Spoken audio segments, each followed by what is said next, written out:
Nice to have you back. Thanks for asking. Yes, we love you. Yes, I gotta say though, Noah Wiley was just here. I love him. And told us, I know you do, you have a secret society. You have a dinner, like a, what is it called again? This... We call it the CADS, Okay. which stands for the Character Actors Dining Society. Okay. And it's just before COVID, it started, four of us, just, oh, look at this group now. Yeah. Look at you. You know those guys. So it started with just 4 of y'all, right? Yeah, there's 4 of us started it, Alfred Molina and Stephen Weber, Spencer Garrett, and it just grew. And then guys would call us saying, how come you're not calling me? So suddenly now we have dinner for 40 all the time. And wait, why did y'all do it again? Because men need to sit, it's like we don't have our Sex in the City. We just wanted to...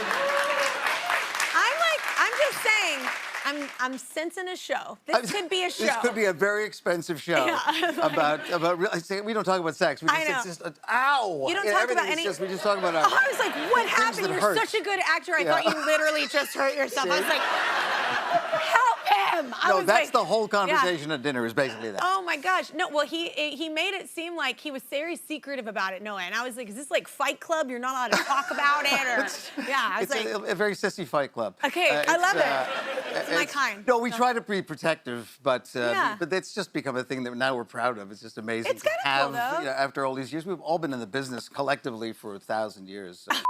It's nice. Oh my God, wait. Well, tomorrow is April Fool's, so was that big in Canada when you were a kid? I hate it. I hate it. Yeah, I was never, and I wasn't clever enough. Maybe a week in advance I'd go, ooh, I know a thing I'll do, and then I'd forget. And then, you know, and then by 3 in the afternoon, it's like, oh, it's too late now. Yeah. I just hate, like, a prank was pulled once on a friend, and it did not go over well. And so from that moment, I've hated it ever since. Yeah. Because it can go wrong when you think it's gonna be funny and you didn't play it out right, you know? And you didn't do it right. I've done whole shows like that. Me too. Yeah. So you're not an April Fool's person. Are you good at like jokes? Are you good at telling jokes? I'm not that person either. I'm good at telling a joke, I suppose. Okay. But I'm terrible at remembering them. So if somebody said, got something funny, I go, there was one, what was it? No. So, and also really long jokes, I think they're abusive. Because you realize this person's about to talk for 90 seconds. You're like, oh, you smile halfway through. Yeah. Yeah. But and then when you have the friend that is good at the payoff, that's amazing. Well, some of the guys in that picture, you know, I mean, Kevin Pollak and guys that do voices. I mean, then you're pretty happy to be hearing a joke. Yeah, I'm not good at that one either. I just wanted to start off with things we weren't really successful at. Yeah, just ease so you into the interview. Let's talk about woodworking over here. Yes, exactly. Is it true that you had the most Canadian birth ever? Well, I brag about this because I'm... This is true. And this is... I would have been upset if I was your mother. I came out of my mom and apologized immediately. Not because of you. Because of the doctor. That must have hurt. I'm sorry. No, I would have been upset because the doctor, I heard the doctor... This was so it was the night, it was the second last time the Toronto Maple Leafs ever won the Stanley Cup. Okay. 63. Okay. And the doctor that was supposed to Y'all are like the Cowboys. My doctor was at the game and then got I don't know, what pager did they have in 63? Yeah. I think a carrier pigeon came and said, you know, she's giving birth, and he delivered me and then went back to the game. You'd think that I give a crap about hockey. I don't. But... That's not Canadian of you. It's not Canadian. Yeah. They kick you out. They threw me out of the country. Yeah, they were like, bye. All right, let's do a few commercials with the help of someone in our audience. Hi, Kelly and Eric. I'm Jasmine. Eric, as a fellow Canadian, I'm sure you can relate to this one. Not long ago, I was at a restaurant when a guy nearby spilled his drink. I immediately was like, oh my gosh, I'm so sorry. And it wasn't my fault. And then his response was, I'm so sorry. And yep, we knew it from that moment. We're both Canadian. Yeah. Stay here, Kelly has more with another great Connect, Eric, after this.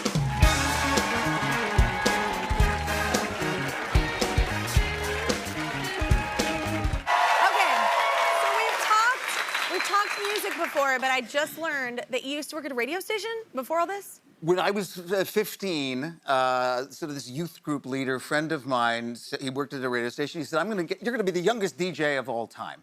That never worked out. But I did work for the guy that pulls the music, sort of the Howard Hessman from WKRP guy. Yeah. With the sort of David Crosby beard.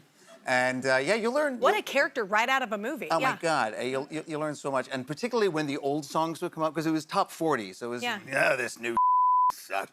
And then once in a while, from the back wall, I'd pull one of the Black Dot songs, and it was something. And he would be so excited. I handed him one. I remember one day, and it was the Doobie Brothers' China Grove. Yeah. And he was like, "Oh, that's what I'm talking about." And I said, "I don't know that song." And he Uh-oh. And the room went silent. Yeah. He said, "You get the out of my room." Yeah. I'm 14, sir. He sounds like a real stoner, honestly. He's like, best job ever for him. Is it true that you also organized a high school dance, and why would you do that? No.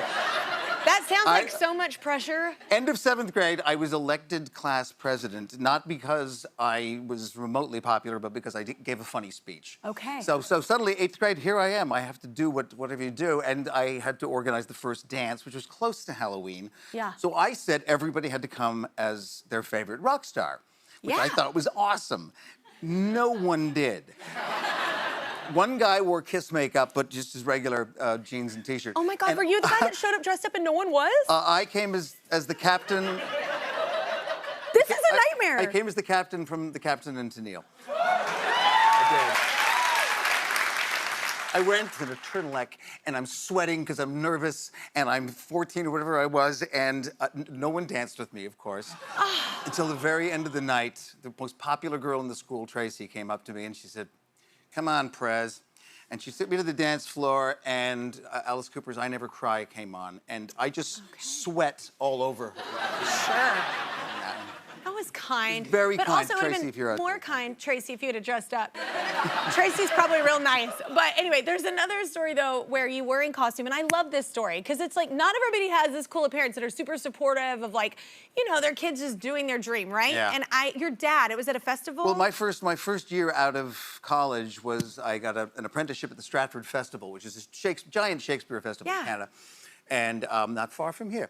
And the very first production I was in, I figured I'd be carrying a spear in Measure for Measure, but this English director was like, "No, we're going to do the whole thing, like, we're going to do it all like punks, right?" And so I was in full drag, and before this performance every night, we would start early, and we would bring people from the audience and dance with us in this punk bar on stage. And one day I brought my father on stage when he came to see the show. Yeah. And and then I went to lead, and he just dropped my arm, and he took. He was like, "I'm leaving." Yeah. I don't know if you. I love that, though.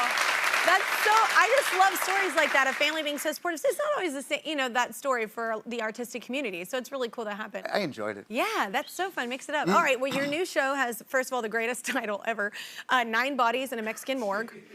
So I think we get the premise, like... Basically. Yeah. Although some people, when they hear it, they go, "That's hilarious." And they go, "No, it's a thriller." Yeah. Sorry. No, I hear it's kind of like Agatha Christie, which I love. It's totally I got Agatha into her later Christie. in life, and I love the It's whole genre. written by one of the biggest authors in the UK, Anthony Horowitz, who's quite renowned, written 50 or 60 mystery novels. Yeah. And I love this story. When I first met him, he's as English as they come. I just love it. And he saw me from across the room, and I'd already been cast as Kevin Anderson in this thing. And we hadn't met yet, and I hadn't started yet, but he sees me, and he stood up in the restaurant, and he said, "That is exactly the way I always imagined Kevin Anderson would walk."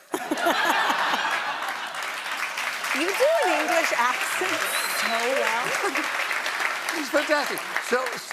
But the story I loved is that he went in to pitch this whole thing he'd created. It takes place in a jungle. It's a plane crash. Everyone survives the crash, but for some reason they don't survive the week, and that's the mystery of who's killing them off. But they said to him, "What's it called?" And he hated the title he had, and he just, at the last minute, he went, "9 Bodies in a Mexican Morgue."